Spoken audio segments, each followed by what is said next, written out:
Hey friends, it's Just the Gems. I'm Brandon, and today I'm going to talk about Final Fantasy VII Rebirth. Like, we're talking about the deep spoilers.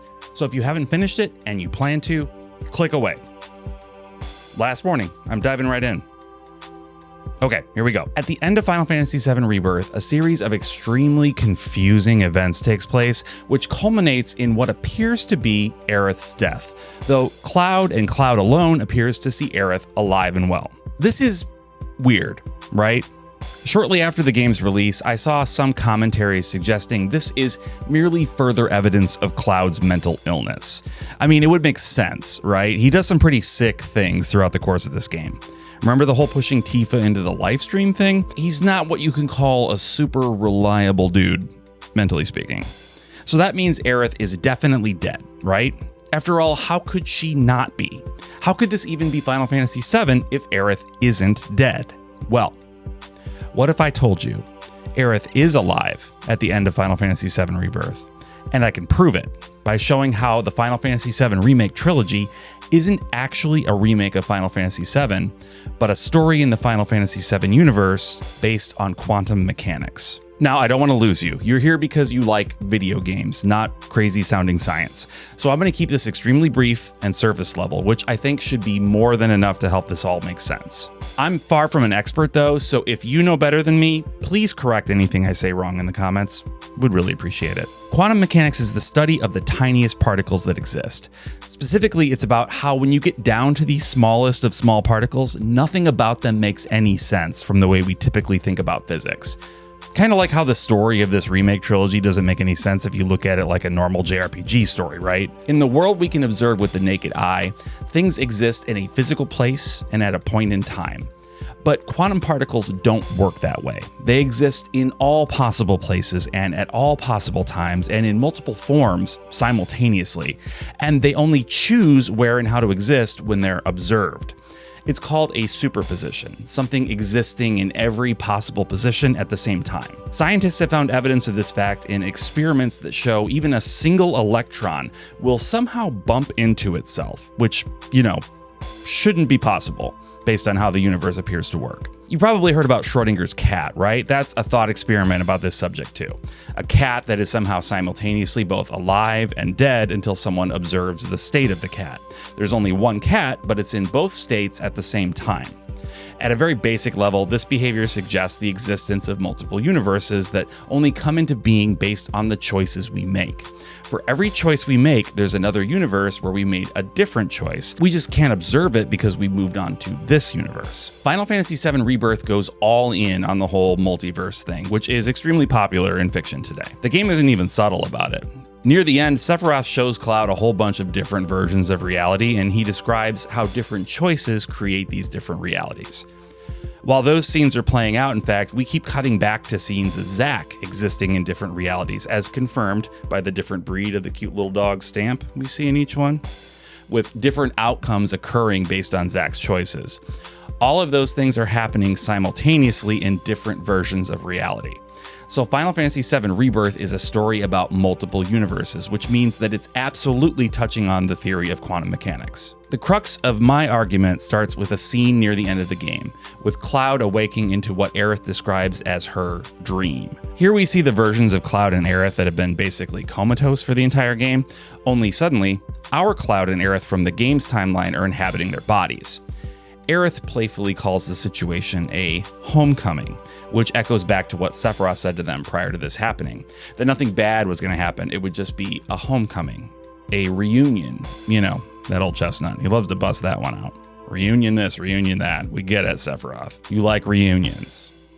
Now, in this dream world, Cloud and Aerith go on a little date. It's cute. You get to pick out an accessory for Aerith, you get to choose a snack, and you get your picture taken. Except, if you pay attention to these scenes, you don't actually get to do any of those things. At each stop along the way, you, as Cloud, are given a choice about the accessory, a choice about the snack, a choice about the cute couple pose. But no matter what you choose, something else entirely happens. Cloud is not able to make a choice. The universe won't let him. Hold on to that, it's going to be important later. Eventually, Cloud leaves the dream world and the game continues, up to the dramatic moment that pretty much every Final Fantasy fan was waiting for. This pivotal scene where finally, we would know if Aerith would live or die. The speculation had been going long and strong since the remake was announced, basically, and now we were going to get an answer. And then, that happened. Cloud swats Sephiroth's sword away and saves Aerith. And he doesn't. Aerith lives, and she doesn't. Now, the people who think Cloud is just crazy and is maybe inventing an imaginary Aerith to ease his guilty mind have pretty much stopped thinking about all this. They have an answer, and it's clear-cut and very easy to explain. But it's an answer that absolutely does not fit into this game we all just played, right? Nothing about this story is clear-cut and easy to explain. Why should a moment as important as this suddenly be simple?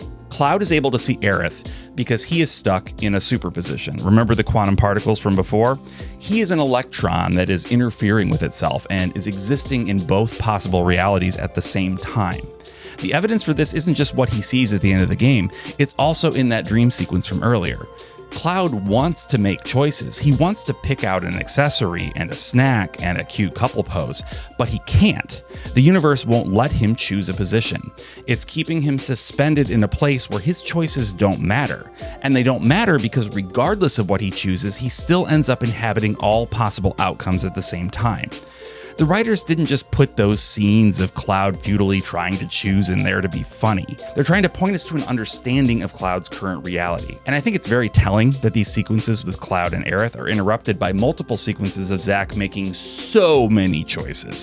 Zack is just the choice king up in here. He's choosing to go help Aerith, which moves him to one dimension. But then he's also choosing to help Biggs, which moves him to another dimension. Again, look at the stamps that are always conveniently in frame when the writers want to be sure we know we're looking at some other reality. But for some reason, Cloud still can't live up to Zack. He's quantumly frozen in place. At the Southeast Game Exchange recently, I was having a conversation with Radical Reggie.